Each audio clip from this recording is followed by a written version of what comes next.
Bonjour, ravi de vous retrouver pour cette nouvelle édition du 7-8 Journal. Nous sommes le mardi 31 décembre. Et pour ce dernier jour de l'année, le ministère de l'Intérieur a choisi les Yvelines pour présenter son dispositif général de sécurisation de la nuit de la Saint-Sylvestre. Laurent Nunez et Christophe Castaner se sont rendus à la gendarmerie de Magny-les-Hameaux. Manon Varaldo les a suivis. À quelques heures du réveillon du Nouvel An, Christophe Castaner fait le point sur le dispositif de sécurité accompagné de Laurent Nunez, secrétaire d'État auprès du ministre de l'Intérieur. 142 539 personnes seront mobilisées ce soir. La nuit de la Saint-Sylvestre est l'une des plus meurtrières sur les routes. Ce soir, si rien n'est fait, et si l'on en suit la statistique, hélas macabre, des accidents de la route, près de 20 personnes vont mourir sur les routes en France. J'en appelle vraiment à cette réflexion. Ce verre de trop, vaut-il la peine d'être bu ? Je pense au décès, je pense à ces accidents graves dont on garde des séquelles, des traces tout au long de la vie. Et je le dis, c'est une demande que nous avons fait aux forces de gendarmerie, aux policiers aussi, d'être présents sur le bord des routes pour faire des contrôles.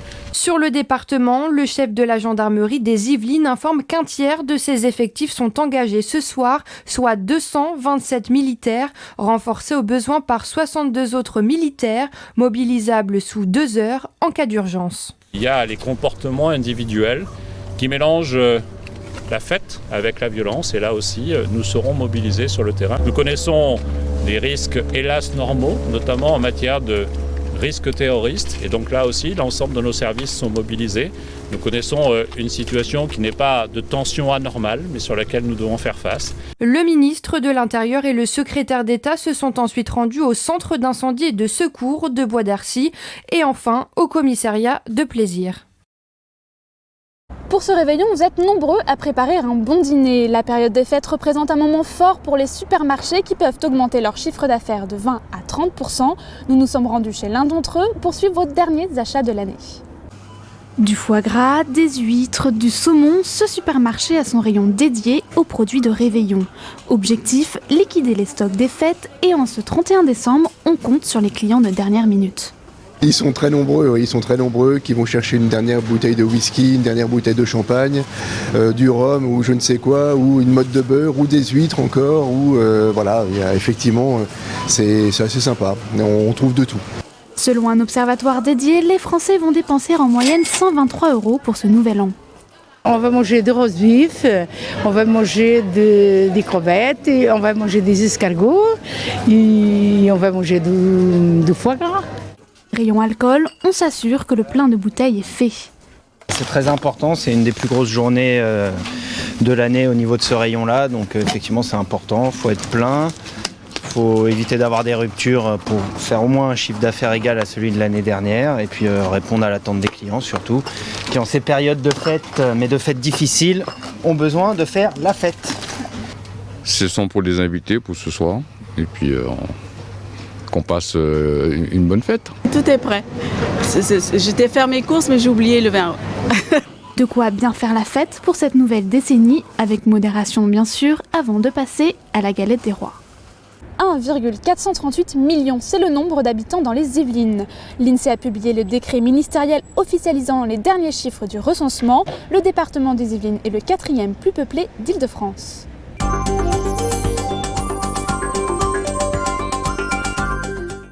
Si vous vous inquiétez de votre inscription sur les listes électorales en vue des municipales de 2020, pas de panique, même passé le 31 décembre, la démarche sera toujours possible. Vous avez désormais jusqu'au 7 février pour le faire en vous rendant à la mairie de votre commune ou sur internet sur le site officiel de l'administration française servicepublic.fr. Pour rappel, les élections municipales auront lieu les dimanches 15 et 22 mars. Et avant de se quitter, direction le parc national de la Haute-Vallée de Chevreuse qui développe en ce moment sa stratégie solaire au travers d'actions collectives sur les énergies renouvelables, avec notamment la mise en place de centrales solaires collectives gérées par des coopérations de citoyens. Gwenaëlle Saint-Hilan. Le parc naturel régional de la Haute-Vallée de Chevreuse souhaite développer son territoire solaire, notamment au travers des centrales solaires collectives. On distingue aujourd'hui 2 types de projets. Les projets participatifs et les projets citoyens avec la création de coopérations.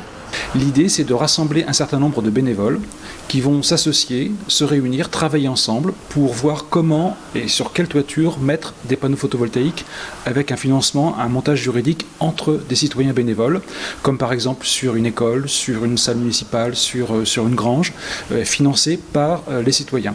Donc aujourd'hui sur le parc, nous avons un collectif d'une quinzaine de personnes qui existent, qui fonctionnent, qui travaillent, qui a formé des groupes de travail, qui travaillent notamment avec la mairie de Magny-les-Hameaux, sur lesquels un certain nombre de toitures ont été identifiées. En fait, on allait voir l'étude de faisabilité, savoir si c'était adéquat. Il y a plein de facteurs qui font que les toits seront exploitables ou pas pour mettre les panneaux.